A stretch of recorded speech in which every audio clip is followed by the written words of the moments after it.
Bonjour et bienvenue à tous. Donc on est en petit comité, donc ça va permettre aussi potentiellement plus d'interactions. Donc n'hésitez pas à poser vos questions. On a prévu une partie questions sur la fin du webinaire, mais bon, voilà, en petit comité, on peut se permettre d'échanger et d'interagir, donc il n'y a pas de souci là-dessus.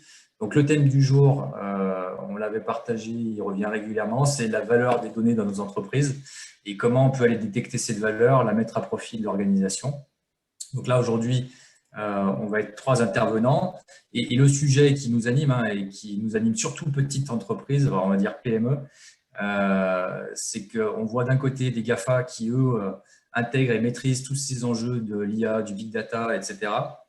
Et qu'en face, on a des plus petites entreprises qui, eux, en sont au premier niveau et se disent, est-ce que je peux rentrer dans le jeu et mettre à profit ces mêmes données dans mon organisation pour en tirer de la performance, des bénéfices, enfin bref, me permettre d'accélérer grâce aux données.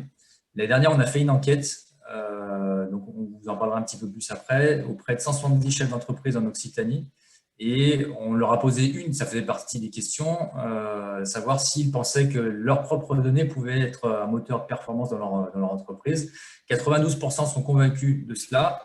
Après, quand il s'agit de passer à l'action, et ben là, c'est plus la même. Donc, c'est pour ça qu'on va en parler, on va partager à ce sujet. Donc, pour en parler, on va être 3 aujourd'hui. Donc, moi-même, je me présente rapidement, puis après, je laisserai Simon et Étienne se présenter. Donc, moi, Gaël Philippe, je suis le président de la société Datasulting qui est basée à Montpellier. Nous, notre métier, c'est d'accompagner les entreprises dans leur évolution de maturité data. Alors, plus concrètement, on travaille sur des sujets d'exploitation et de valorisation des données. Donc, on fait du conseil, mais on fait aussi de la réalisation et de la formation. Et ça va des sujets décisionnels, donc pilotage par la donnée, donc avec les tableaux de bord, etc., jusqu'à des sujets de data science où on veut prédire l'activité, on veut modéliser des comportements clients. Donc voilà, ça c'est notre cœur d'activité. On existe depuis 2013 et on est basé à Castelnau. Simon, je te laisse reprendre la main. Bonjour à toutes et tous. Donc moi je suis Simon Bretin, donc je suis le fondateur de la société qui s'appelle Flotilliant. Donc on est nous un éditeur intégrateur spécialisé dans le monde de la donnée et plus précisément ce qu'on appelle la smart data. Donc qu'est-ce qu'on appelle la smart data? C'est qu'on est parti du constat que toutes les entreprises disposent en fait de beaucoup de données qu'elles utilisent plus ou moins bien. Ce qui d'ailleurs génère un petit peu de frustration. Et donc, on aide les entreprises, plutôt PME, ETI, à mieux utiliser ces données dans leur processus opérationnel notamment.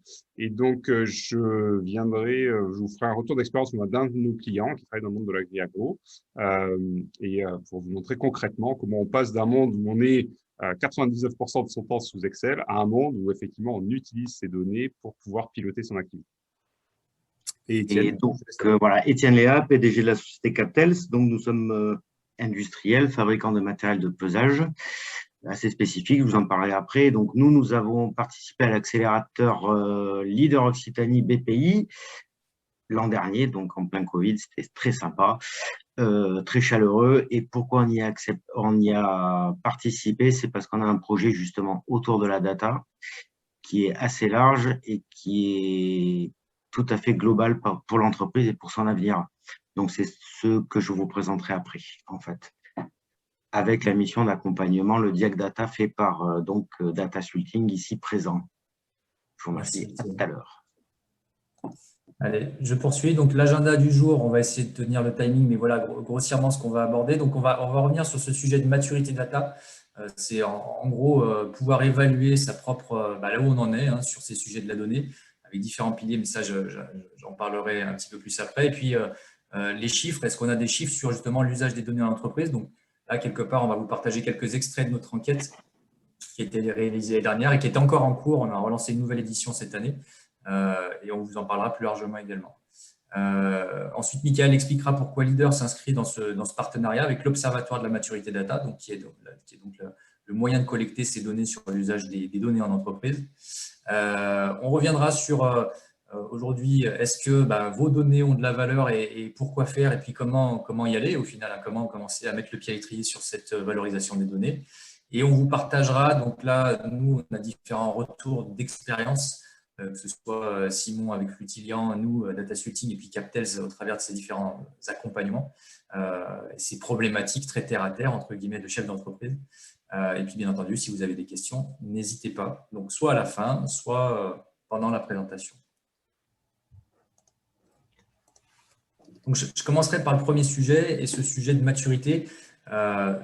Nous, on voit toutes les entreprises, enfin, autant Simon que moi, on côtoie quand même pas mal de boîtes qu'on va voir, et on voit des chefs d'entreprise qui se posent souvent cette question de, bon, moi, j'ai commencé à digitaliser, ou je suis plus ou moins digitalisé, j'ai Excel, etc., j'ai des données un peu partout, mais concrètement, je ne sais pas trop où j'en suis, je ne sais pas trop comment aller, comment devenir data-driven ou comment injecter de la data dans mon organisation et aussi, qu'est-ce que ça m'apporterait très concrètement. Donc, ce qu'on a lancé comme initiative, on a lancé un observatoire.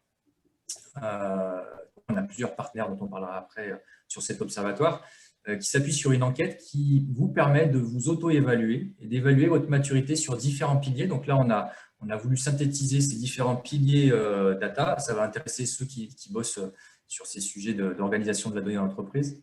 Le premier sujet, c'est le potentiel. Est-ce qu'aujourd'hui, j'ai déployé des outils qui me permettent de collecter de la donnée? Quel type de données je collecte? Est-ce qu'elles sont qualitatives? Comment je peux les exploiter? Donc, quel est ce potentiel, ce terreau que j'ai sous le pied et que j'ai même mettre à profit?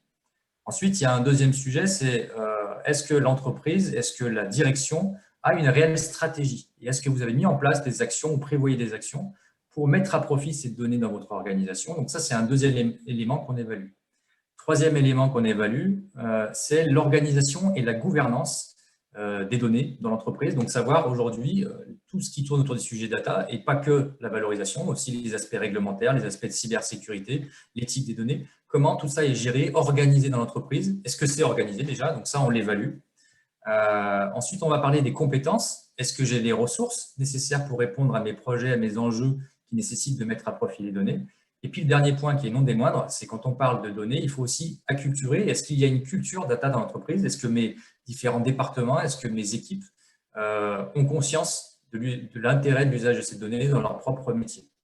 Donc ça, grâce à cette enquête, vous aurez possibilité de vous auto-évaluer, d'avoir ce radar avec de premiers niveaux de recommandation. Ce que ça nous a permis également de faire et de matérialiser, c'est ces différents profils de maturité data. Depuis celui qu'on a appelé le bébé, qui n'est pas digitalisé, on pourrait imaginer l'artisan qui va tous les jours avec son carnet prendre des notes, faire aller chez ses clients, etc. Jusqu'à la société qui est ce qu'on a appelé full data driven, imaginez Amazon, quelqu'un qui met à 100% à profit toutes les données qu'il collecte pour servir la relation client, améliorer sa performance commerciale, etc. Et entre les deux, il y a différents niveaux. Et ça, les retours qu'on a eu de l'enquête de l'année dernière nous a permis de matérialiser ces différents profils. Et on voit qu'il y a une forte proportion des gens qu'on connaît aujourd'hui, enfin qu'on adresse, qui sont entre les catégories 2 et 3, c'est-à-dire qu'ils commencent à faire du pilotage, ils commencent à mettre en place des tableaux de bord, voire ils commencent à centraliser leurs données, mais ils n'en sont pas encore à tous ces sujets d'IA et de data science dont tout le monde parle, qui sont encore loin pour j'allais dire, 95% des PME que l'on côtoie au quotidien. Hop, je laissais rentrer Franck en parallèle, c'est pour ça que j'avais la petite pause. Salut Franck. Et donc la question qu'on pourrait se poser ou qu'on pourrait vous poser, c'est vous en êtes où de votre usage du digital? Parce que c'est assez structurant pour savoir si on peut aller sur ces différentes phases et ces différentes étapes. Et puis, est-ce que vous connaissez le potentiel de vos propres données? Est-ce que c'est un travail que vous avez déjà fait? Donc, pour revenir sur les chiffres et ce qui a permis de révéler l'enquête, donc, tout à l'heure, je vous parlais de la répartition. Donc, il faut savoir que l'enquête a été menée auprès de 170 chefs d'entreprise. Derrière, on a une population à 60% qui a moins de 50 collaborateurs. Donc, on est plutôt sur de la TPE, PME dans les répondants. Tous secteurs confondus. On avait beaucoup d'industries puisqu'il y avait l'UMM qui était dans la boucle. Donc, un deuxième chiffre que je voulais vous partager, c'est qu'au final, dans les entreprises, dans les répondants en tout cas, plus de 50% utilisent Excel pour faire leur pilotage d'entreprise. Donc, on se rend compte qu'au final, Excel ou Google Sheets, ça reste un outil incontournable utilisé par la plupart, malheureusement avec tous les écueils que ça représente, mais ça, Simon pourra en parler tout à l'heure. Et parmi ceux qui sont dans ces catégories-là, 55% des entreprises disaient également qu'ils souhaitaient mettre en place des actions pour tirer profit de leurs données en 2021. Maintenant, est-ce qu'ils l'ont fait? Est-ce qu'il y a réellement des actions qui ont été menées? Lesquelles? Là, on parlait beaucoup de processus et d'outils. Ça sera intéressant de balayer par la suite et voir les actions qui pourraient être menées. Encore quelques chiffres clés qui étaient intéressants. Le premier élément d'intérêt sur les attentes, et je ne sais pas si c'est des attentes que vous partagez également, c'est de sentir que l'accompagnement en région, et là ça parlera à nos amis d'ADOC, se positionne réellement sur ces sujets de données et pour aider les PME à mettre à profit et à valoriser leurs propres données. On a aussi un sujet sur le financement, je pense que Étienne en parlera largement tout à l'heure. Comment financer ces projets, parce que voilà, il y a les premières étapes de diagnostic et puis derrière, il faut mettre en place les projets. Et là, forcément, ça impacte des investissements. Et ensuite, on parlait également d'un troisième axe qui est intéressant, et ça, parce qu'on en parle souvent à Leader, c'est en quoi l'usage des données pourrait être utile à valoriser l'impact de nos actions RSE, qui est également un élément central en ce moment dans beaucoup d'entreprises. Parfait.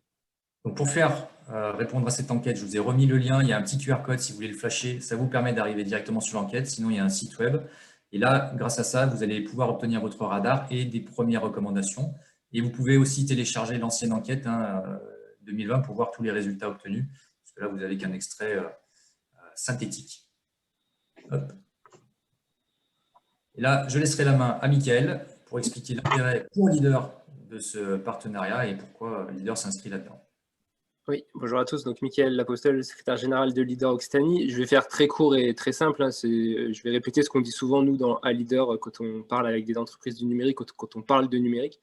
En fait, à Leader, la plupart des entreprises sont plutôt des entreprises qui sont clientes du numérique, c'est-à-dire que ce sont plutôt des entreprises à typologie industrielle qui ne sont pas des experts du numérique, loin de là, et qui sont plutôt en attente d'accompagnement sur ces données-là, enfin en tout cas sur cette thématique-là qui est le numérique.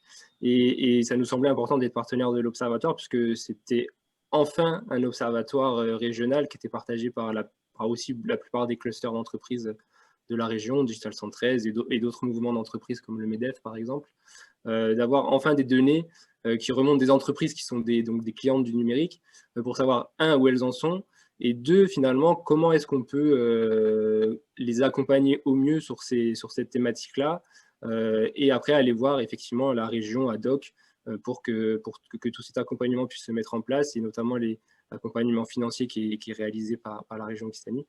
Voilà, donc très important pour nous, on est partenaire, on suit cet observatoire depuis l'année dernière avec Leader Montpellier et donc cette année avec Leader Occitanie et on espère que nos membres sont des bons clients pour cet observatoire et qui répondent bien au questionnaire pour que les données soient bien utilisées. Merci Gaël. Merci Mickaël. Du coup, je passerai alors encore un petit coup de promo. Alors simplement en complément d'informations sur l'observatoire. Sur l'observatoire, vous allez retrouver effectivement l'enquête qui sera présente en permanence. On aura une restitution qui est prévue pour le mois de septembre. Mais vous allez également retrouver des ressources. Alors bientôt, on a une rubrique ressources qui va apparaître avec des contenus partagés par nos partenaires pour justement continuer à s'acculturer, prendre de l'information sur tous ces 5 piliers qu'on a évoqués. Donc, ce n'est pas uniquement de l'info qu'on vient prendre, on vous en donne aussi et pour permettre de continuer à vous faire grandir sur ces thématiques-là. Donc maintenant, je rentrerai dans le vif du sujet. Première question qu'on pourrait se poser, c'est bon, ok, ça fait depuis longtemps qu'on parle de data et puis on en parle de plus en plus. Maintenant, pourquoi démarrer aujourd'hui?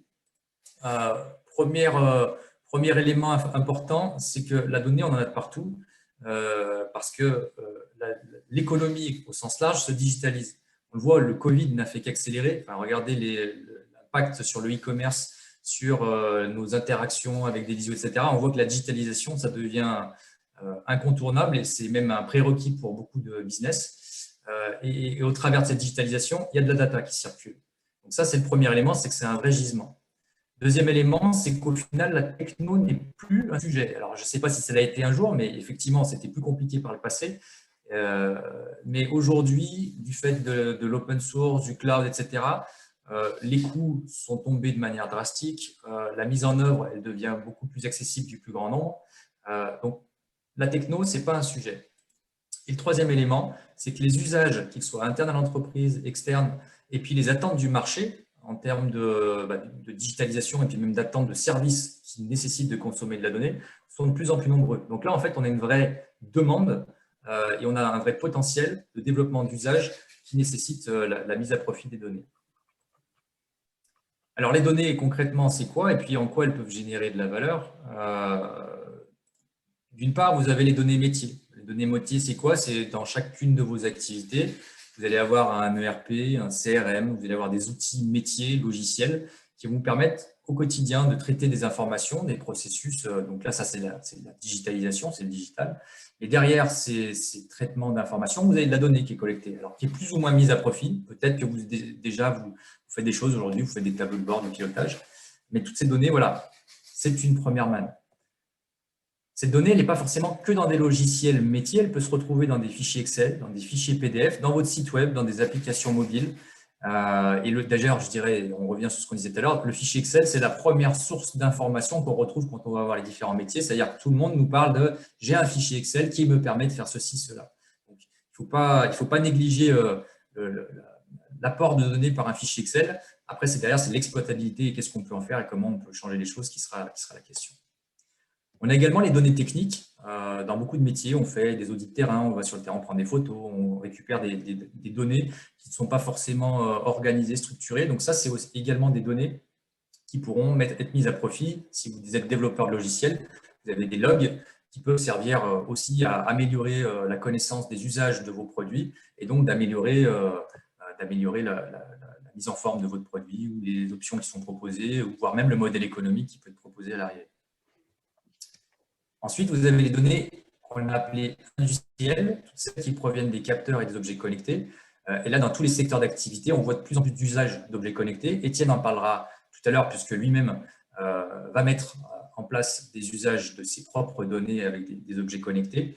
Et au final, on voit que c'est une grosse manne de données qui arrive et qui va se développer de plus en plus, de par la multiplicité des objets connectés qu'on va retrouver dans tout type de secteur d'activité. Là, on voit le secteur de l'agriculture. Même voilà, les agriculteurs génèrent de la donnée de par la géolocalisation de leurs tracteurs, de par des informations qu'ils collectent pour améliorer leur production. Et puis, vous avez les données qui proviennent du web, qui peuvent être des open data, donc toutes les données qui sont mises en libre accès public. Il y a beaucoup, alors toutes les autres données publiques fournies par le gouvernement, les collectivités, Franck pourra peut-être en parler tout à l'heure, parce que Franck et Gilles pourront peut-être en parler. Les données de météo, les données du CIREN, typiquement, on voulait récupérer des informations sur toutes les sociétés de France. Ça, il y a des données qui sont accessibles aujourd'hui et qui peuvent permettre d'enrichir votre CRM, qui peuvent permettre d'alimenter vos cas d'usage qu'on vient d'évoquer. Et puis après, il y a ce qu'on appelle les données scrappées. Donc, le scrapping, c'est quoi? C'est des petits robots qui vont chercher de la donnée sur Internet. Je dis, par exemple, je vais aller chercher tous les tarifs du site de Carrefour. Eh ben, il y a une routine qui est mise en place pour aller extraire toutes ces données, les mettre dans un fichier Excel ou les mettre dans un CRM, etc. Donc ça, c'est d'autres types de données. Donc, on le voit, de la donnée, il y en a de partout. Et ça, cette donnée, elle peut venir alimenter quelque part la robinetterie et les mettre à profit. Et derrière, ce n'est pas tout d'avoir les données, c'est de savoir détecter les usages qu'on peut en faire. Et c'est surtout l'usage qui va faire la différence. Donc, encore une fois, la question est vous en faites quoi de vos données? Et puis, est-ce que vous les mettez à profit? Donc là, pour revenir sur le par où commencer, nous, ce qu'on a tendance à conseiller, c'est d'avancer par étapes. La première chose à faire, et peut-être la question à se poser, c'est quelle est votre ambition? Et là, on revient sur la question qu'on peut poser aux chefs d'entreprise. Hein, c'est quoi votre vision à 3 à 5 ans? Où est-ce que vous voulez aller? Quels sont les usages ou les choses que vous voulez mettre en œuvre qui potentiellement nécessitent l'usage des données pour répondre à ces questions et à cet enjeu? Et donc, la définition des usages, ça va vraiment être le point clé, avant même de penser techno, avant même de penser ressources, avant même de penser compétences. La clé, c'est vraiment de commencer par les usages. La deuxième étape, ça va être d'identifier les moyens que je peux mettre à disposition de ces usages. Est-ce que j'ai des données qui sont déjà disponibles? Si oui, où est-ce qu'elles sont stockées? Comment elles sont stockées? Est-ce qu'elles sont qualitatives, etc. Et si, pour répondre à ces cas d'usage, il me manque des données, à ce moment-là, les identifier, voir comment je peux compléter ces informations, voir est-ce que j'ai les ressources qui vont me permettre de répondre à ces questions-là. Et c'est uniquement à ce moment-là qu'on va se poser ces questions-là. Bien entendu, derrière, on ne se jette pas dans la gueule du loup tout de suite. Pour nous, on a tendance à leur quelque part, et on le fait souvent, on freine un peu les entrepreneurs ou certains qui disent « moi, je veux faire de la prédiction, moi, je veux mettre de l'IA dans mes processus ». La question qu'il faut se poser, c'est combien ça va te coûter, qu'est-ce que ça va te rapporter, est-ce que je peux faire des choses tout de suite qui te rapportent plus que des projets qui vont prendre 3 ans et qui potentiellement peuvent mettre ton activité en péril. Donc, ces questions-là sont essentielles pour prioriser les actions à mener et prioriser les usages dans le temps. Et la finalité de cette réflexion de priorisation, c'est de mettre en place une trajectoire, une sorte de roadmap avec des usages et des lotissements priorisés qui vont permettre d'atteindre cette fameuse ambition de chef d'entreprise en fait. Alors, je vous ai beaucoup parlé de cas d'usage. Ça peut paraître peut-être un peu abstrait pour certains. Donc, j'ai cherché sur Internet certains qui en parlent et qui permettent de potentiellement décrire un cas d'usage. Donc là, j'en ai trouvé un sur le secteur pharmaceutique, dans la R&D. Eux donnent différents cas d'usage. Je vais juste vous en lire un. Là, ils parlent d'accélérer les processus de dépistage pour vérifier l'efficacité d'un médicament grâce aux technologies de simulation. Et puis là, en parallèle, quand on parle de cas d'usage, et ce qui est intéressant pour définir un cas d'usage, vous l'avez compris, selon les métiers, si je parle de marketing, de commerce, de finance, on va avoir des cas d'usage différents qui vont dépendre de votre activité. Donc là, dans la définition qui est donnée sur cette slide, un cas d'usage, il doit être visible, fédérateur et prospectif. C'est-à-dire qu'on doit pouvoir se projeter dans l'avenir, intégrer l'usage de la donnée et ça doit servir la cause et le métier. Il doit permettre aussi le calcul d'un ROI. Comme on dit, on met en place des objectifs SMART, donc mesurables, atteignables. Il faut être capable de mesurer ce qu'on fait et donc il faut être capable de définir dans cet usage quelque chose de pondérable et de mesurable sur l'impact que ça va avoir sur vos performances, sur le développement de votre activité. Et puis le dernier élément qui est clé, alors c'est le dernier, mais on est d'accord entre différents intervenants, c'est cet élément d'avoir un sponsor métier, c'est-à-dire que les choses doivent venir du métier. Au final, ce n'est pas la technique qui doit driver le sujet. Et la technique, elle doit être au service du métier et pas l'inverse. On a souvent des écueils de DSI qui prennent le lead et qui disent on va mettre plein de données dans un entrepôt de données et puis on verra bien ce qu'on en fait.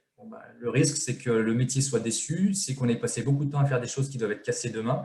Donc, il faut aussi penser ces étapes. Et le jalon est vraiment, moi, j'insisterai sur ce côté, commencer par les usages et le métier. Et la techno, ça vient derrière. Ça ne sera pas un sujet à partir du moment où vous aurez bien validé les premiers échelons d'usage. Je vous propose maintenant de passer sur les retours d'expérience. Et là, je vais commencer à donner la main. Donc, on a 3 retours d'expérience différents avec 3 cas clients. Le premier, c'est moi qui vous le partagerai. Donc là, on est plus sur un cas d'usage où on va y aller step by step, c'est-à-dire avec des jalons. Simon vous partagera un cas d'usage où on va droit au but. Et puis, Étienne vous partagera un cas d'usage retour d'expérience très concret où il a appris en marchant ou en roulant. Je ne sais pas comment on va déterminer ça. Mais c'est intéressant parce que son retour est très, très terrain au final. Alors, le premier cas d'usage que je souhaitais vous partager, on travaille avec un loueur de matériel de chantier, qui est adhérent leader, et qui, le point de départ, quand j'ai rencontré le DG, il me disait, bon, moi, j'ai plein de données, mais je ne sais pas par où commencer, ni quelle valeur je peux en tirer. Mais par contre, j'ai bien mes petites idées. Là, j'aimerais améliorer un certain nombre de choses. Et j'aimerais juste que tu m'aides à structurer tout ça. Donc, nous, ce qu'on lui a proposé, c'est de faire un diagnostic data, donc, qui a également pu avoir Étienne, qui est aujourd'hui accompagné par la BPI. Donc, la BPI subventionne 50% de ce diagnostic. Donc, ça vous coûte 5 000 € et 5 000 € sont pris en charge par la BPI. Après, bien sûr, après test d'éligibilité, il faut bien entendu rentrer dans les critères. Donc là, le contexte, il y avait un certain nombre de questions qui se posaient à un état des lieux. Des questions impliquant l'usage des données, forcément, parce qu'ils avaient un DSI en interne et puis après un DAF, et un DAF en charge du digital, donc 2 personnes sensibles au sujet, et tout le reste, même le codir, la data, je ne sais pas ce que c'est, la data c'est tabou, on en viendra tous à bout, je ne sais pas si c'est un slogan qu'on pourrait lancer, mais en tout cas, c'était un sujet complexe à appréhender, donc ils se disaient, voilà, nous on a besoin d'expertise de l'extérieur pour accélérer là-dessus. Ensuite, deuxième problématique, des données dispersées, différents départements, avec des fichiers Excel à gauche à droite, avec un ERP qui venait de finir de mettre en place. Et puis le DAF qui dit ouais, mais moi j'ai une partie des données, j'ai pas tout, j'aimerais pouvoir les croiser, compliqué à croiser aujourd'hui, je suis dépendant du DSI. Donc ça, deuxième élément. Et puis, bien entendu, cette volonté d'accélérer pour, dans le cadre du développement de l'activité, besoin d'accélérer sur ces sujets data pour servir la cause. Dans les sujets qu'on a pu évoquer, on a parlé du pilotage de l'entreprise avec les données, donc les données croisées dans ce qu'on appelle un entrepôt de données. Et là, on a beaucoup parlé de tableau de bord, de pouvoir faciliter l'usage des tableaux de bord et de prendre des bonnes décisions à l'aide de données directement utilisables. On a parlé d'optimisation des tournées de véhicules, on a parlé de l'optimisation du parc de location de véhicules, parce que dans ce métier-là, des véhicules qui stagnent sur le parc, ce n'est pas bon pour le business. Donc, arriver à détecter quand est-ce qu'il y a une chute de la demande liée à la météo, à des impacts extérieurs au final, pour adapter la tarification et faire des offres qui permettent de toujours vider le parc en permanence, quel que soit le contexte. Alors, en période Covid, c'est compliqué. Il y a des choses qu'on ne peut pas anticiper, mais il y a plein de choses qu'on peut anticiper. Donc voilà, tout ça, c'est des sujets qu'on a mis sur la table pendant ce diagnostic, qui a duré 1 mois. Donc en fait, en 1 mois, on fait 4 ateliers qui permettent de structurer chacune des phases en commençant par les usages, l'état des lieux, les usages, la techno et la trajectoire. Donc, dans les résultats obtenus, on a eu 18 opportunités d'amélioration grâce aux données. Donc, je ne reviendrai pas sur les opportunités puisqu'il y en a beaucoup et puis c'est spécifique à leur secteur.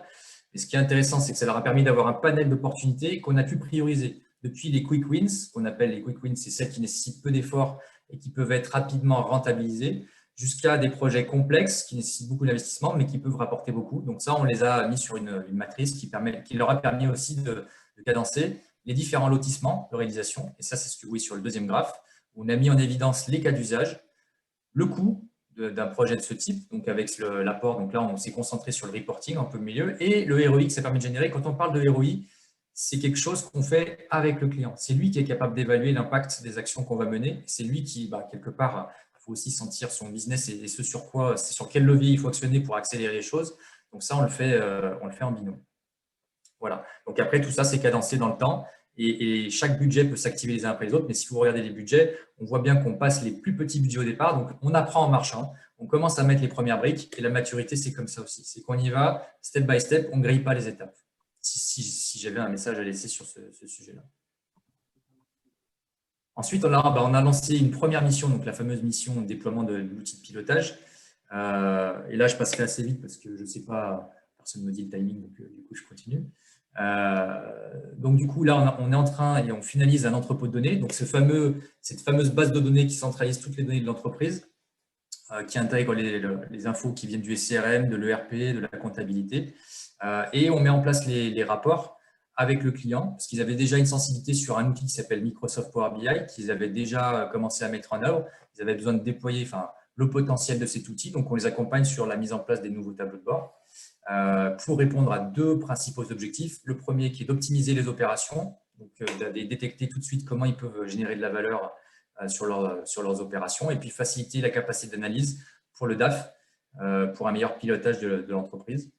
Ça leur coûte un budget comme ça, un projet de ce type, c'est entre 40 et 50 000. Après, ce budget-là, c'est lié à la taille de cette entreprise avec le nombre de sources qui sont injectées. C'est variable selon les entreprises et bien entendu selon le nombre de sources et la quantité de données qu'il va falloir injecter. Un projet comme ça, voilà, 3 à 4 mois, il faut compter 3 à 4 mois, avec différentes étapes, différents jalons, que je ne détaillerai pas, mais si vous avez des questions, n'hésitez pas, je resterai disponible pour y répondre.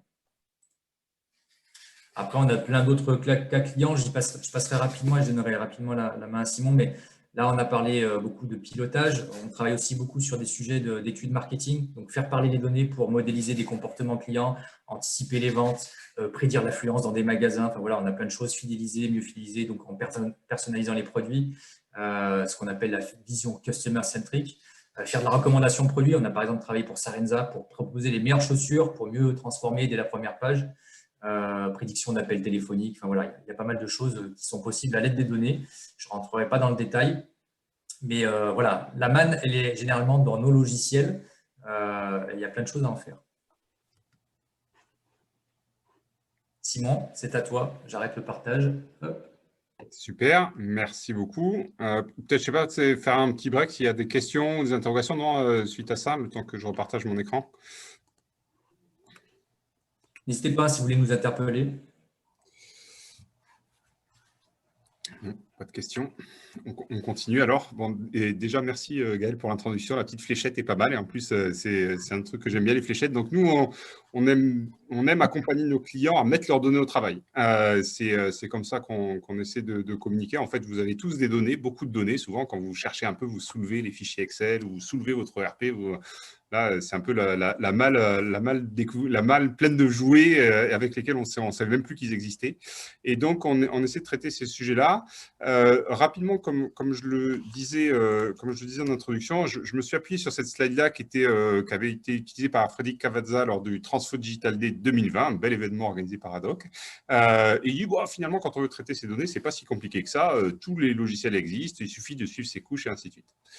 Moi qui ai côtoyé un certain nombre de PME, de TI, je me dis, ouais, c'est quand même pas si simple que ça, très technique pour le coup, alors que comme l'a très bien dit Gaël, moi je reste convaincu que le sujet, c'est l'usage avant tout.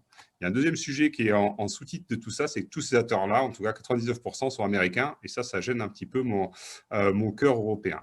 Et donc chez Flutiliant, on a développé une plateforme qui permet de traiter ces sujets de données de bout en bout, depuis l'acquisition des données, où qu'elles soient dans l'entreprise, pour les stocker, les modéliser et surtout les restituer, rendre des interfaces, des visualisations lisibles, facilement utilisables. Et donc faire en sorte et mettre vraiment en lumière ce que disait Gaël et ce en quoi on croit tous les deux, c'est qu'aujourd'hui, le sujet, c'est l'usage, ce n'est pas la techno. Et donc, du coup, je vais vous présenter un retour d'expérience qui est celui de la Maison Cero, un client qu'on accompagne depuis environ 1 an et demi maintenant, dans leur problématique. Et donc, Maison Cero, c'est un acteur du monde agro-agri. Ils font de la distribution de produits charcutiers et saucisseries. Donc, c'est l'heure de l'apéro, vous m'excuserez, je vais vous donner l'eau à la bouche, mais bon, voilà. Ils vendent ces produits-là, en fait, dans 2 grands secteurs. Le secteur de la grande distribution, bien évidemment, et également sur ce qui s'appelle la RHF, restauration hors foyer, donc tout ce qui est cantine, boucherie, voilà, des magasins un peu plus de détail en quelque sorte que les grandes surfaces et la grande distribution. Et comme dans beaucoup d'entreprises, notamment dans ce secteur-là, mais plein d'entreprises PME, ETI, mais ils ont un ERP qui s'appelle Alta Concept chez eux, qui leur permet, en l'occurrence, de traiter de manière très, très forte les sujets de traçabilité, puisque dans ce monde-là, c'est assez important, être sûr que si jamais il y a un souci sur un produit, ils sont en capacité de rappeler les produits et bien sûr de bien suivre leur production. Et du coup, d'un point de vue commercial, le commerce, ça vient après tout ça. Et donc, quand on est directeur commercial d'une équipe de 5 personnes, on fait comme on peut. Et comme on peut chez eux, on exporte ces données de son ERP dans un beau fichier CSV. On envoie ça aux commerciaux parce que, voilà, il faut bien leur donner quelques chiffres et qu'ils puissent quand même accompagner leurs clients dans le meilleur approvisionnement de leurs rayons. Et donc, chacun fait ses petits indicateurs. Le directeur commercial, il essaie de cadrer un peu tout ça. Mais comme chacun a son fichier Excel, chacun fait ses trucs, on se trompe parfois sur les indicateurs et puis on a quelques discussions qui sont parfois pas très logiques. Mais on se retrouve néanmoins avec des outils de pilotage, comme l'a dit Excel et comme c'est le cas pour plus de la moitié des entreprises. On fait son fichier Excel, on navigue entre toutes ces feuilles Excel pour réorganiser ses données et puis bâtir quelques camemberts ou quelques informations de pilotage derrière. Bien sûr, quelques erreurs à droite à gauche, personne n'en parlera, mais c'est une réalité nous qu'on observe chez quand même beaucoup de nos clients. Et on s'organise comme ça. Sauf que quand on est dans une phase de croissance, qu'on essaye d'avoir des chiffres justes, d'avoir une discussion un peu plus ouverte avec ses commerciaux, difficile de fonctionner, de collaborer, de travailler dans ce mode-là. Et donc, on en vient à des discussions un peu sans fin avec ces équipes. Et donc, on les a accompagnés pour finalement digitaliser ce process-là et faire un peu comme le disait Gaël, en mode vraiment... je ne vais pas dire pirate, mais en tout cas direct. Ce sujet-là, il existe, il est en place, il est utilisé par l'organisation. Et donc, comment on fait en sorte pour qu'il soit digitalisé, qu'il devienne un véritable outil de performance? Donc, on les a accompagnés là-dedans. Donc, en utilisant finalement le même export de données qui existait, on a automatisé tout le process d'acquisition et de traitement des données, de calcul d'indicateurs, pour leur permettre d'accéder à ces informations-là au quotidien, avec des données mises à jour en temps réel avec leur ERP et faire en sorte qu'ils se concentrent non plus sur la construction des indicateurs, mais bien sur leur lecture, leur analyse et surtout le conseil qu'ils pouvaient apporter à leurs clients au niveau de leur équipe commerciale. Pour rentrer un peu plus concrètement et reparcourir le projet, on a commencé avec des choses assez simples. Donc, on est un éditeur d'une plateforme, on dit SaaS, donc hébergé sur Internet. Ça veut dire qu'on se connecte directement sur la plateforme. On est hébergé chez OVH, donc hébergement français européen. Et la première étape qu'on a fait, et qui rassure un peu tout le monde dans ce cas de situation, encore une fois, surtout dans l'approche directe, c'est de dire on va déjà vous reproduire dans un environnement web, mais automatisé, les outils que vous avez au quotidien. Et leur outil au quotidien, c'était Excel, donc c'était des chiffres en ligne et en colonne. Et finalement, c'est ça qu'on a reproduit. Alors, effectivement, avec un certain nombre de valeurs ajoutées quand même, notamment en termes d'accès à l'information, en termes de filtrage de données. C'est la zone que vous retrouvez un peu au-dessus. On va pouvoir voir par mois, par typologie de client, par période de temps. On va pouvoir comparer des périodes exactement. Mais les chiffres, finalement, sur le poids, le chiffre d'affaires, les choses qui étaient importantes par eux, on va regrouper aussi par catégorie de clients et de famille articles. Rassurant, tout le monde était content, tout le monde a été embarqué sur la plateforme. Et c'est un élément que Gaël n'a pas mentionné, mais que je permets de mentionner maintenant, c'est que souvent, quand on digitalise ces process-là, il y a quand même un sujet d'accompagnement à cette transformation digitale qui n'est pas négligeable, encore plus quand on traite de la donnée, parce que ça met en lumière un certain nombre d'éléments factuels, objectifs, et ça peut perturber pas mal de collaborateurs dans la mise en place de ces projets. Et on a tendance à avoir la crainte que parce qu'on a des données qui sont calculées automatiquement, qui sont objectives, ça va être pris comme, entre guillemets, comme des outils de flicage ou de suivi, alors que bien souvent dans les organisations, c'est souvent des outils de collaboration, d'aide, de coaching, et c'est un process qu'il ne faut pas éluder, qu'il faut avoir en tête quand on fait ces projets-là et traiter correctement dès les débuts du projet. On a ensuite digitalisé des tableaux de bord pour connaître des états de pilotage assez classiques, suivi du chiffre d'affaires. La différence, quelle est-elle? C'était que ce tableau de bord qui leur mettait une demi-heure à construire tous les jours, donc qui faisait qu'une fois par semaine, là, ils l'ont tous les jours, tous les matins. Ça nous a permis d'ailleurs d'embarquer les acteurs du contrôle de gestion chez eux, qui, quand ils ont vu les équipes commerciales utiliser ces outils-là, on dit finalement, moi, je veux aussi et je ne voudrais pas, moi, continuer à utiliser mes tableaux Excel. Et puis, on a commencé à amener des nouvelles interfaces avec des visions un peu plus faciles à comprendre, notamment en termes de répartition de chiffre d'affaires avec le petit écran que vous avez en haut à gauche, avec la répartition qui ressemble un petit peu à celle que vous aviez sur le fichier Excel, mais en mode dynamique. Et on a fait, en mettant en place cet outil-là, quelque chose qu'ils voulaient faire depuis un certain temps, c'est mettre une répartition, un découpage des clients, non plus selon l'organisation imposée par l'ERP, mais selon une organisation tournée commerce et pilotée commerce. Je vais te donner un exemple assez concret pour expliquer ça. Ils travaillent beaucoup avec Intermarché. Intermarché, en fait, vous avez deux modes d'organisation. Soit vous livrez une centrale qui, elle, redispatche sur tout le magasin, mais vous facturez le magasin. Soit à l'inverse, vous livrez un magasin et vous facturez une centrale qui, elle, refacture les Intermarchés derrière. Et donc, le RP est organisé comme ça. D'un point de vue commercial, vous vous doutez bien que cet aspect organisationnel a assez peu de sens et que donc, on a, sur notre plateforme, retravaillé les données pour vraiment se centrer sur le pilotage client et le pilotage commercial en tant que tel. Et puis derrière, on est amené sur un véritable outil d'aide pour les équipes commerciales terrain qui donne une fiche d'identité client. Donc, à chaque fois qu'ils vont voir leurs clients, ils savent quel est le chiffre d'affaires concrètement qu'ils ont fait depuis que ce client-là est en place. Le top et flop des articles pour pouvoir les conseiller sur ce qui marche bien, ce qui ne marche pas bien.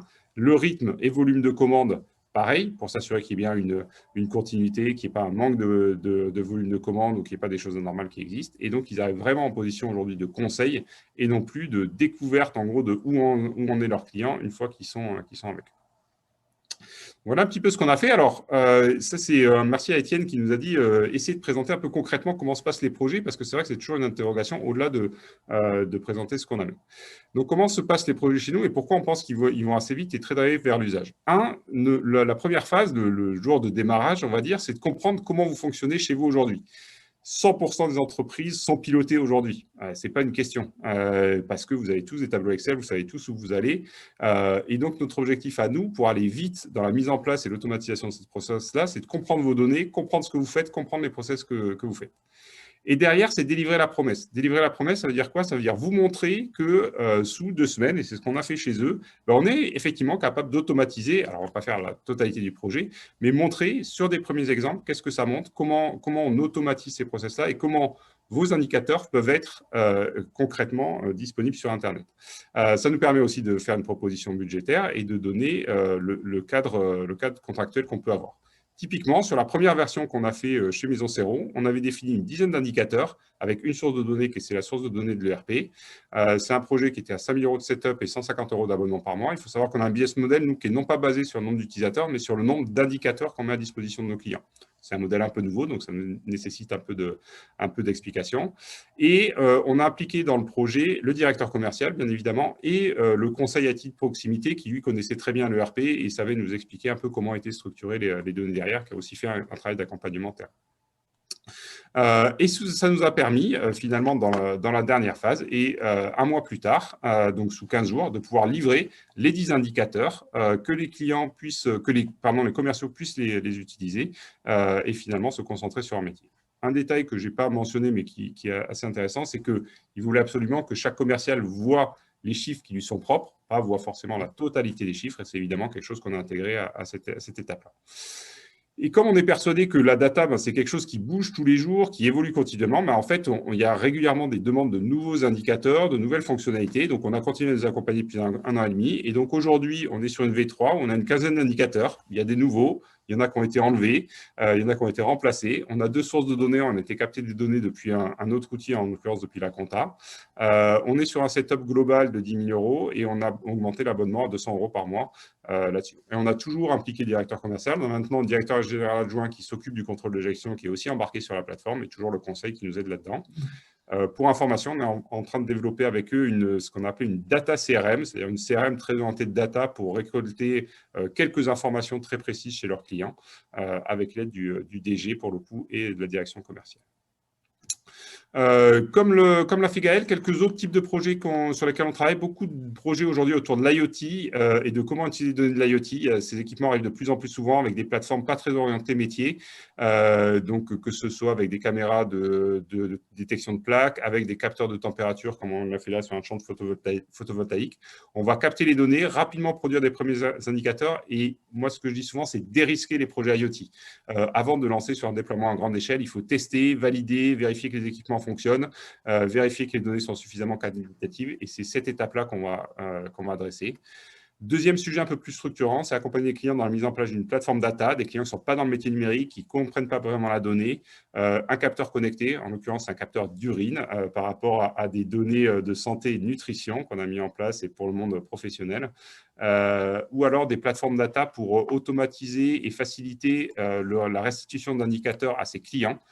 Donc là, en l'occurrence, on a pas mal de clients qui sont dans le service, notamment dans le recouvrement, dans la maintenance, qui produisent régulièrement des indicateurs pour leurs clients et avaient besoin d'automatiser, de faciliter l'accès à ces informations. Donc voilà un petit peu ce que je voulais vous présenter. Donc si vous aussi, vous avez l'impression de dormir sur un tas d'or, en l'occurrence vos données qui partent en fumée comme ces champs de pétrole, si vos dimanches soirs, vos lundis matins ou vos soirées, ça ressemble un petit peu à ça, et c'est un petit peu compliqué parfois, nos clients, chez nous, c'est plutôt comme ça. C'est de la collaboration autour de vos écrans, autour de tablettes avec des indicateurs fiables, objectifs, qui leur permettent de prendre des bonnes décisions, qui, elles, sont toujours subjectives. On est très attaché au fait que notre cerveau fonctionne plutôt bien à partir du moment où il a les bonnes informations, et c'est ce qu'on essaye de faire. Donc voilà un petit peu le retour de l'expérience que je voulais vous faire. Donc si vous avez des questions, ravi d'y répondre. Et sinon, je vais laisser la parole à Étienne. C'est ça, parce qu'en plus, Étienne, il va nous dire qu'il doit partir dans 10 minutes. Ouais, je vous accorde 5 minutes de rab. Allez, j'arrête mon partage d'écran et je te relaisse la main à Étienne. C'est bon, je repartage. Donc Étienne, à toi. Normalement, tu dois voir l'écran. C'est parfait. Donc, Étienne Léa, donc je suis le PDG de la société Captels. Donc, c'est Captels, ça veut dire capteur électronique et système, notamment. Donc, ça veut dire qu'on est industriel, on fabrique des capteurs notamment et des électroniques. Donc, nous, notre métier, c'est vendre des solutions de pesage, donc dédiées au pesage automobile, les camions et les avions. Je vous expliquerai un peu après. Et donc, on a 35 ans maintenant, donc on est dans la force de l'âge. Et donc, on a des valeurs très, très ancrées chez nous. Donc, c'est la R&D, la métrologie et le normatif. Ça, c'est un sujet prégnant. Et nous, nos produits, il faut qu'ils soient fiables et durables. Et c'est très important, en plus, qu'ils soient personnalisés pour nos clients. C'est extrêmement important, c'est une attente. Donc, on fait environ 3 millions de chiffres d'affaires. On est un peu moins de 30. On est basé au nord de Montpellier, à Saint-Mathieu-de-Tréviers. Donc, c'est une usine. 15% du CA est injecté en R&D chaque année. Et on a environ 1000 clients actifs. dans tous nos secteurs d'activité différents. Et actuellement, donc, le business model, donc, on vend du matériel. C'est un bien d'équipement, c'est un investissement, donc on le vend en direct ou via des distributeurs, donc à des industriels derrière ou bien des gouvernements. Je vais vous expliquer. Pourquoi? Parce que qu'est-ce qu'on vend en fait? On vend du matériel pour mettre des PV aux camions qui sont trop lourds sur la route. Donc ça, c'est ce qu'on vend. Ça marche très bien. Ça marche très bien dans le monde entier. On s'adresse également énormément à l'industrie, qu'elle soit agro, aéro ou bien automobile. Donc là, c'est peser des aéronefs, peser tout un tas de choses. C'est très, très sympa. Et donc, nous sommes une société, dans notre ADN, c'est pas marqué, mais on est très tourné grand export. Et on travaille dans des zones classiquement assez difficiles, comme l'Afrique, l'Amérique latine et l'Asie centrale. Voilà. Donc, pourquoi la data? Pourquoi je témoigne aujourd'hui de la data? En fait, j'ai un projet qui est né en 2018 et que j'ai simplement appelé Captels Data. C'était super facile et je m'en souviens toujours, donc c'est parfait. Pourquoi? Parce qu'on veut améliorer l'usage client et on veut changer de business model aussi, on veut accroître, intégrer beaucoup de services. Et donc, il y a des contextes. Si on se remet en 2018, j'ai des contextes internes et externes qui… Voilà, on voit monter de nouveaux usages clients, ça c'est très clair, avec des besoins qui sont dans l'air du temps. C'est avoir accès à des informations générées à distance, édition automatique de tableau de bord, tout ce que mes Gaël et Simon expliquaient avant, c'est exactement ça en fait. Et donc, on décide de se lancer dans le développement de nouveaux produits. Nos produits, donc, on les modifie, on modifie tout ça et on lance des produits qui sont connectés avec de la communication sans fil, beaucoup plus facile que ce qu'on faisait avant, qui était de la communication sans fil, du type industriel, donc qui perce les murs et ça ne marche pas avec un téléphone portable. Il faut quelque chose de spécial. Et donc, développement de nouvelles électroniques et de nouveaux logiciels. Donc ça, c'est 2018. En parallèle, on se dit, waouh, attends, nos outils vont être super connectés. Donc, en fait, on va pouvoir récupérer tout un tas de données. Ça, c'est vachement bien. Et on se dit notamment nos données de production et d'essai qui, comme ils l'ont dit avant, Excel, tout un tas de trucs, l'enfer. L'enfer, difficile de croiser ces données de prod et d'essai. Donc, on se dit, tiens, en parallèle, on digitalise la prod. Donc, j'embauche un développeur informatique, donc son job, c'est connecter nos machines, récupérer les données de nos machines, donc du service production, et me stocker ça dans des bases de données avec une interface sympa où tout le monde, en fait, dans la boîte y a accès. Ça, c'est vachement bien. Et après, donc ça, c'est l'interne. Et après, en externe, on se rend compte qu'on va devoir diversifier notre activité. Pour nous, c'est du business, c'est vachement bien. Et puis surtout, c'est nos clients qui poussent. Pourquoi? Parce qu'on se rend compte qu'en fait, on a des entrées concurrentielles sur nos marchés, donc de la concurrence asiatique avec politique de prix très agressive. Donc, c'est un produit qui est cheap, pas super cher. Il n'y a pas de valeur ajoutée, ça ne dure pas longtemps, mais ça prend des parts de marché, donc c'est très gênant.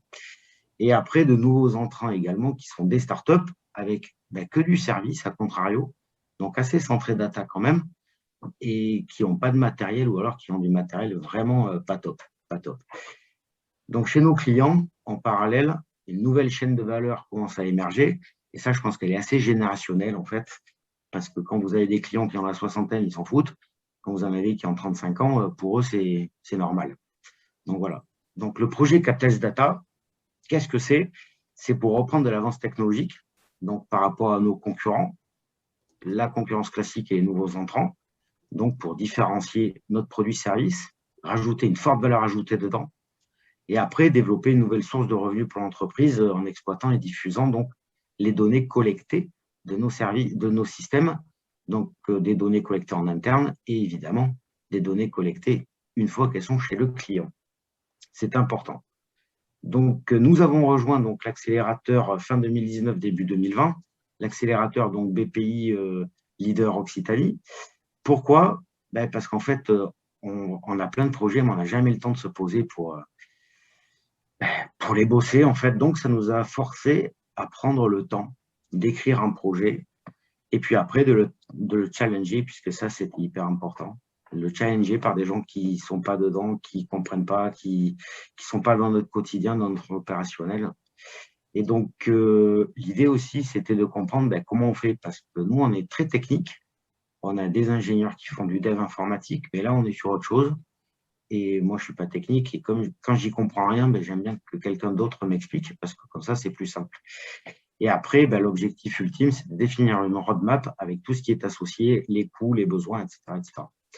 Donc, en termes de livrables, dans le cadre de l'accélérateur puis de l'accompagnement, donc data, c'était l'accompagnement, le diagnostic data, pardon, c'était faire un état des lieux avec les cas d'usage dont on a parlé précédemment encore, avoir une architecture fonctionnelle à mettre en place avec les bonnes technos. Donc, maintenant qu'on vient de terminer, je vous dis, les technos, ce n'est pas un sujet, il suffit de prendre la bonne, en fait. Voilà.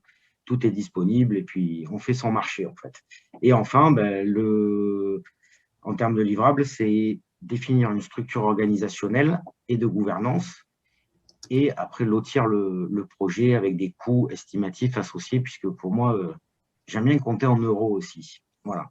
Donc, le périmètre de l'accélérateur et de la mission d'accompagnement par Data Sulting, c'était Captels Data, voir comment on peut monter une offre sur nos produits, qu'ils soient sur le terrain ou qu'ils soient à vendre, pas encore fabriqués.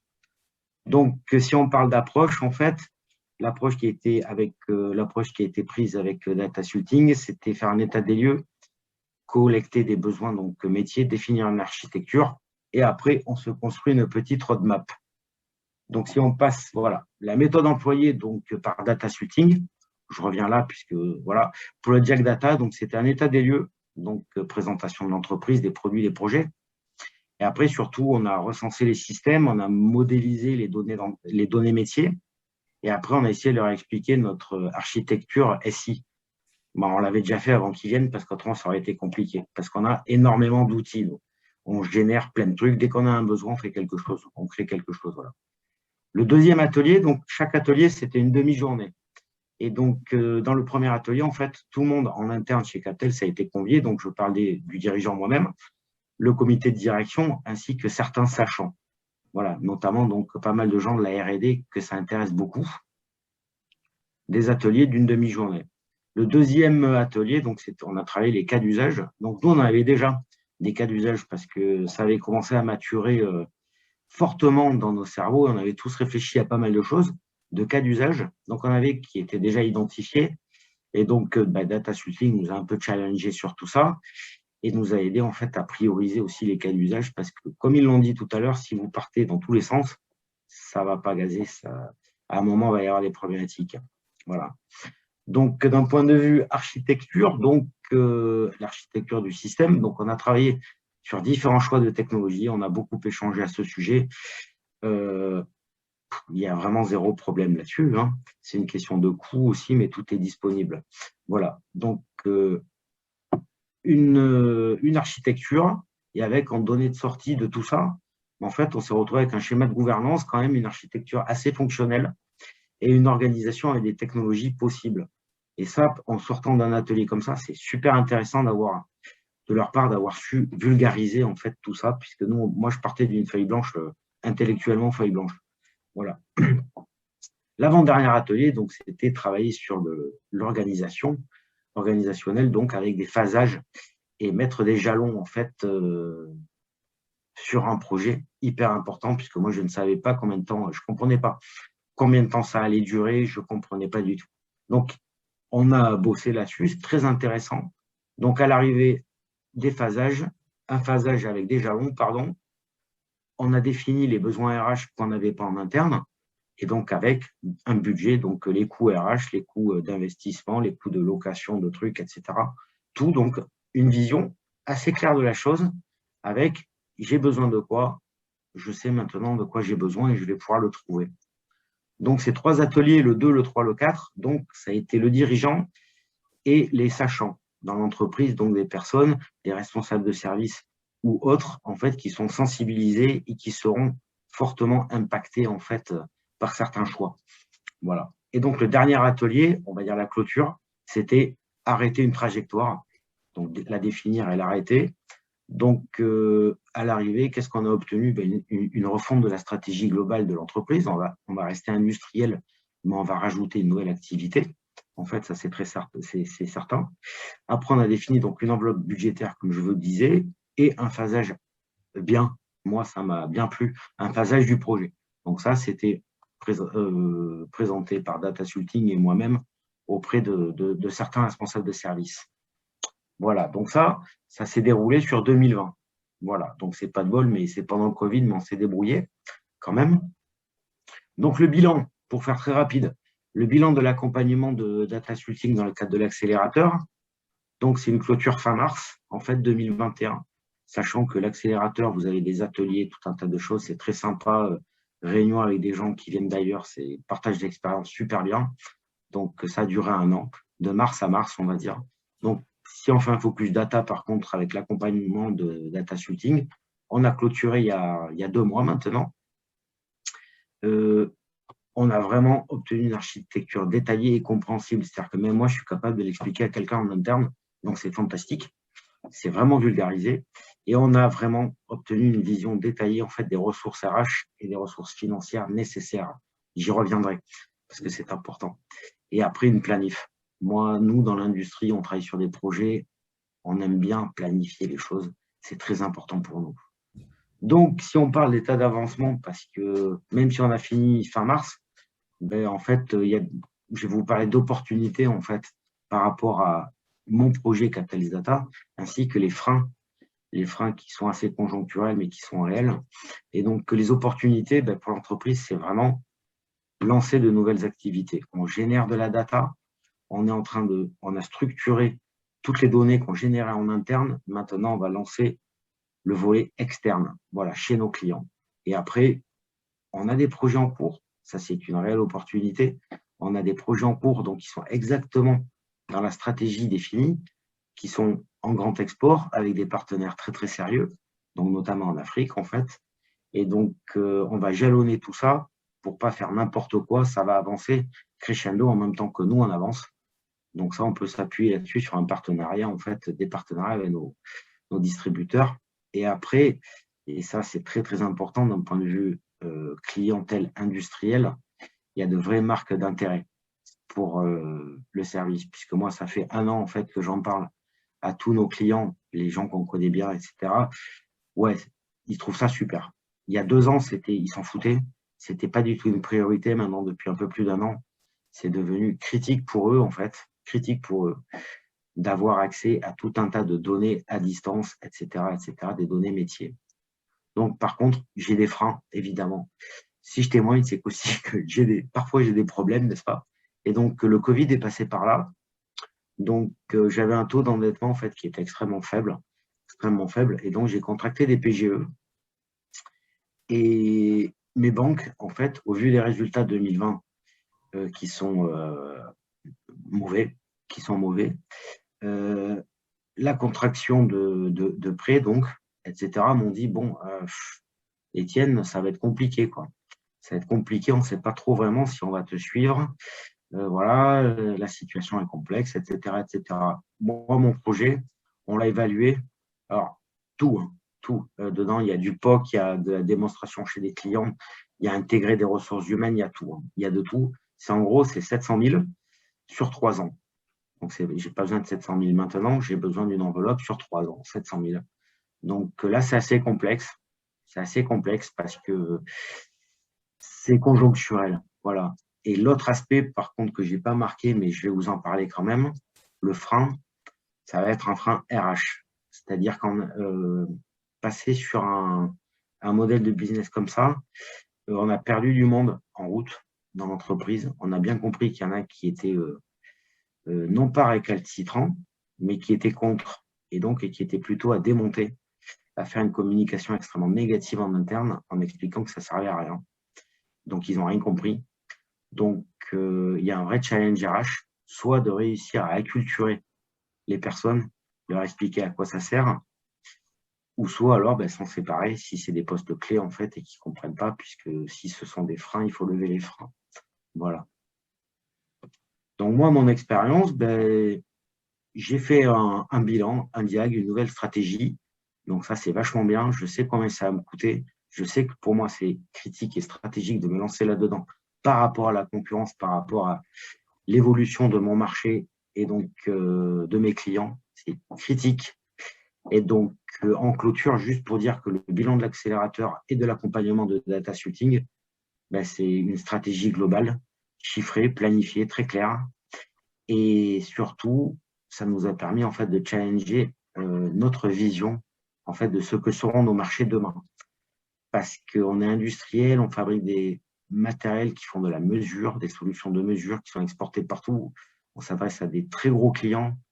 Et donc, moi, je suis convaincu. Maintenant, je suis convaincu. Donc maintenant, c'est une question d'argent, de financement du projet, mais on va le faire. Voilà. C'est ce que je voulais dire, c'était mon témoignage. Et donc, merci Data Shooting, merci Michael pour l'accélérateur. C'était super sympa.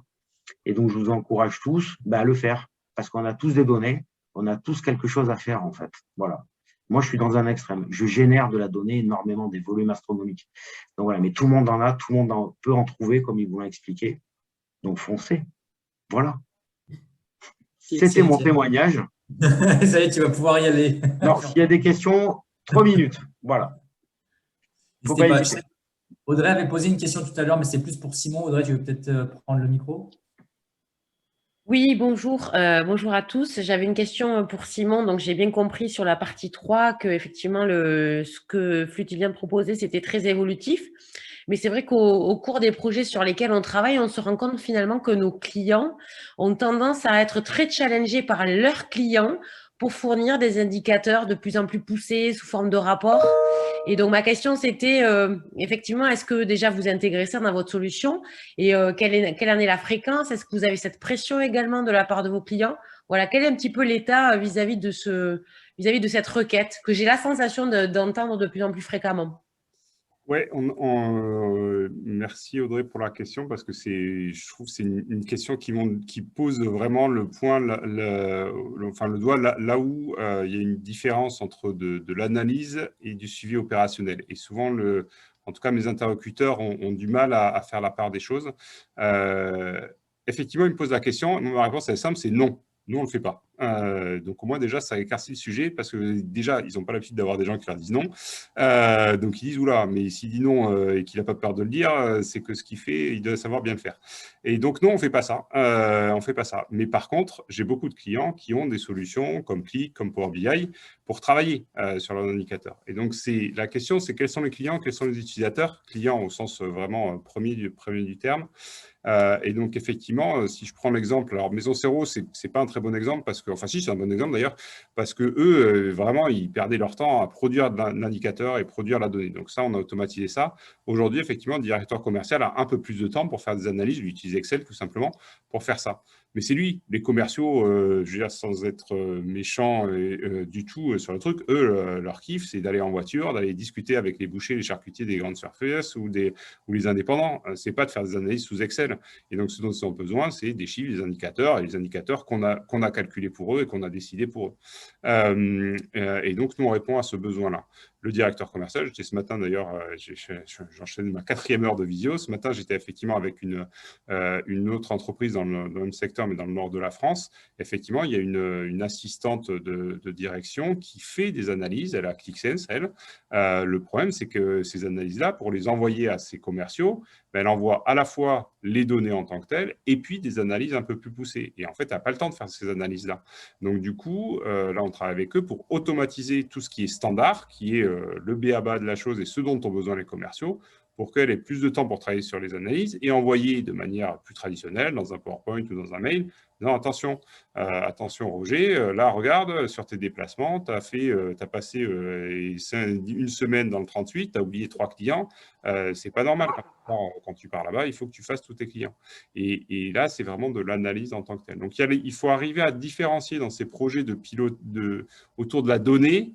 Qu'est-ce qui relève, à mon sens, du pilotage, c'est-à-dire de l'opérationnel, de savoir suivre au quotidien qu'est-ce qui se passe dans son organisation et qu'est-ce qui va faire que l'organisation est performante, de la partie analyse et conseil et stratégie pour effectivement améliorer la performance plus globale de l'entreprise et justement ces indicateurs de pilotage. Et donc nous, très clairement, on ne répond pas à ce sujet-là. D'ailleurs, vous l'avez vu, hein, et moi je l'assume complètement, Gaël qui a présenté une démarche effectivement où il faut s'inscrire dans une stratégie et qui est essentielle. Nous, on est plus sur le fait de répondre à des besoins assez directs, assez précis, même dans le cadre de mise en place de plateformes data. Des fois, ça arrive vraiment par des dossiers de contraintes. Voilà, un client qui passe une semaine pour faire un reporting à ses propres clients, bon, il se doute bien que ce n'est pas très vertueux, donc il faut automatiser ça. Mais toujours derrière, il se pose la question de qu'est-ce que je vais pouvoir faire avec mes données. Et donc, il faut aller sur cette démarche stratégique, mais il faut aussi répondre à l'opérationnel. Et je pense que les deux sujets, et ça, c'est moi, pour le moment, en tout cas, un élément important, ces deux sujets peuvent avancer en parallèle. Parce que comme l'a dit Gaël, l'étape 0, l'étape 1, c'est le pilotage automatique. Enfin, il n'y a pas de débat là-dessus, c'est même pas une question.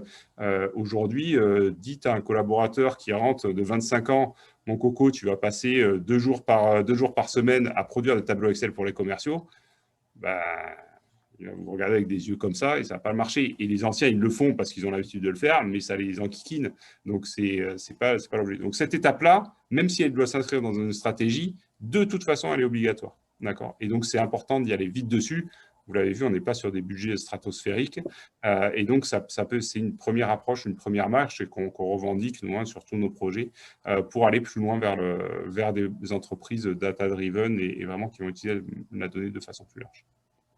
Merci Simon, c'est très clair. Merci beaucoup. Merci Audrey.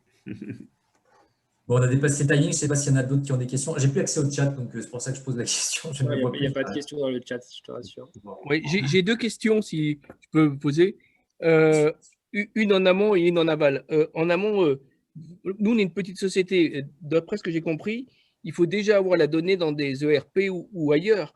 Si on n'a ni ERP ni rien, est-ce que le point numéro 1, c'est déjà monter un ERP? Ça, c'est la première question. Et en aval, le thème, c'était vos données valent de l'or. Comment vous facturez la revente de données? Alors, personnellement, nous, on ne vend pas de données et on a même des convictions sur le fait que la donnée n'a pas de valeur tant qu'il n'y a pas d'usage en face, mais ça, c'est parce qu'on y associe un usage. Il faudra en parler avec Facebook ou d'autres ou Google pour voir comment eux valorisent leurs données, mais c'est lié à des usages, à la publicité ou des choses comme ça. Après, sur la question sur la digitalisation, effectivement, au début, on parlait de maturité data. Et en fait, c'est de la maturité de l'entreprise. Si on doit revenir au départ, c'est pourquoi est-ce que vous auriez besoin de digitaliser certains processus? Est-ce que réellement, dans votre modèle économique, dans votre activité, ça va apporter un gap, ça va changer des choses, ça va vous permettre d'être plus efficace, plus performant? C'est peut-être ces questions-là auxquelles répondre avant de se dire j'ai besoin d'un outil, parce qu'en fait, on revient rapidement sur l'outil. Et cet outil, c'est toujours le truc, j'ai besoin d'un outil pour être plus performant.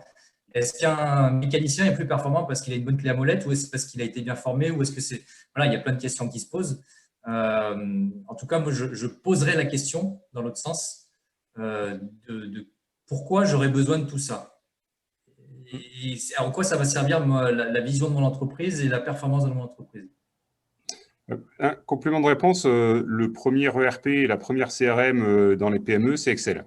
Et Excel est une source de données. Donc, j'imagine que c'était à donner la question que vous n'avez pas voulu poser très directement. Moi, je n'ai pas de souci. Oui, Excel, c'est une source de données comme une autre.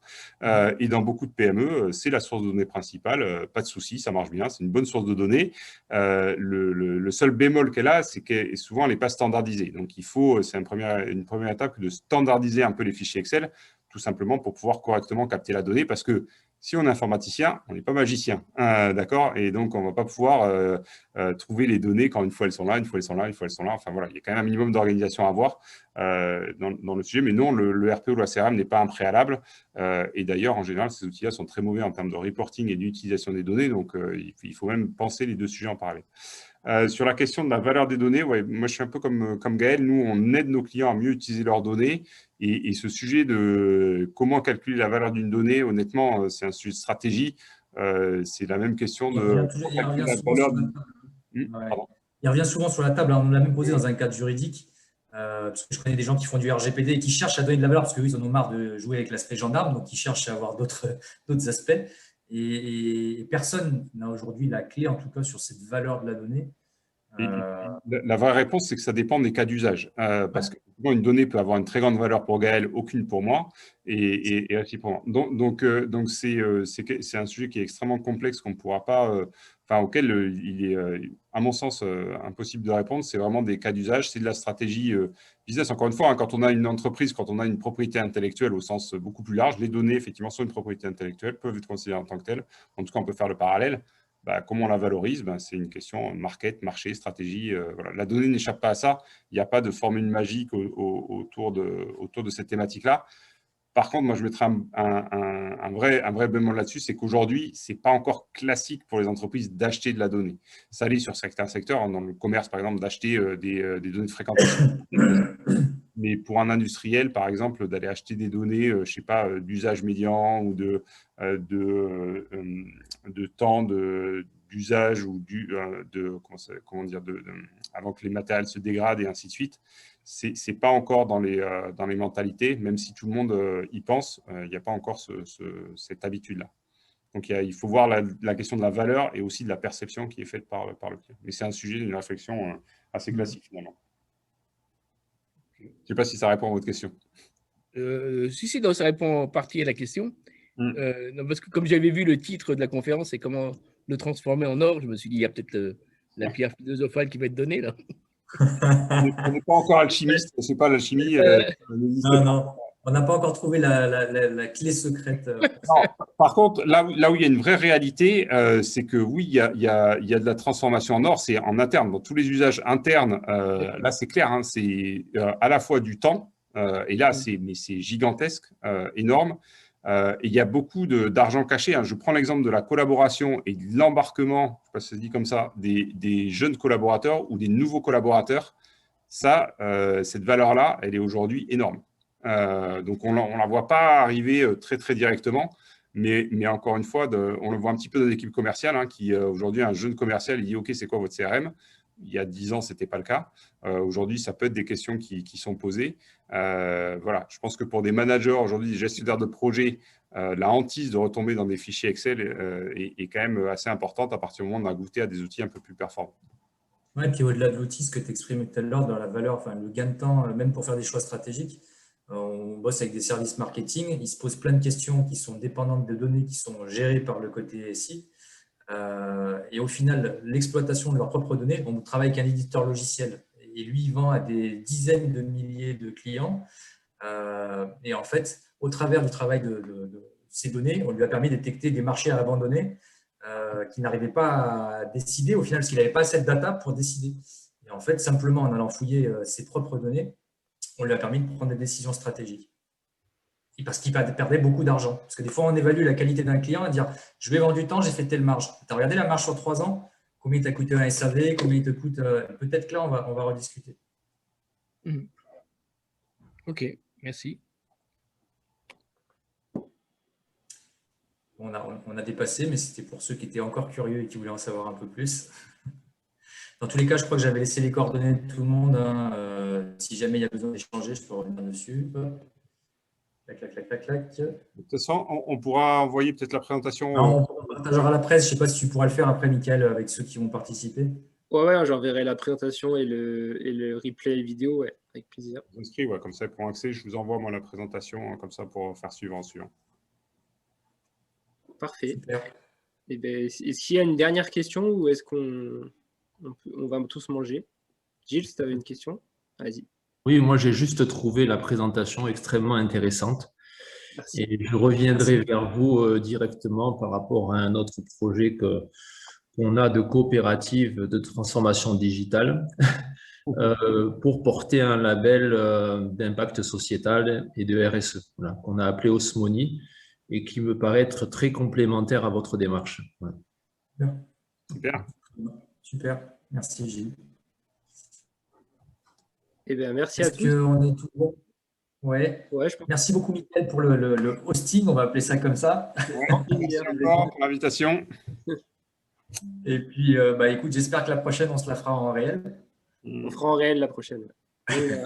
Pour ceux qui sont encore là, il y a le premier événement physique de Leader Occitanie. Du coup, c'est le 10 juin, donc c'est la semaine prochaine.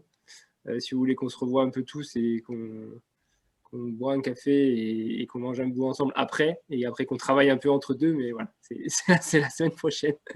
Donc, avec plaisir pour tous vous revoir. Merci Gaël et merci Simon, et pour Etienne est parti, pour les échanges et pour la présentation. Et à très bientôt. Merci. Au revoir. Bon appétit, bonne journée.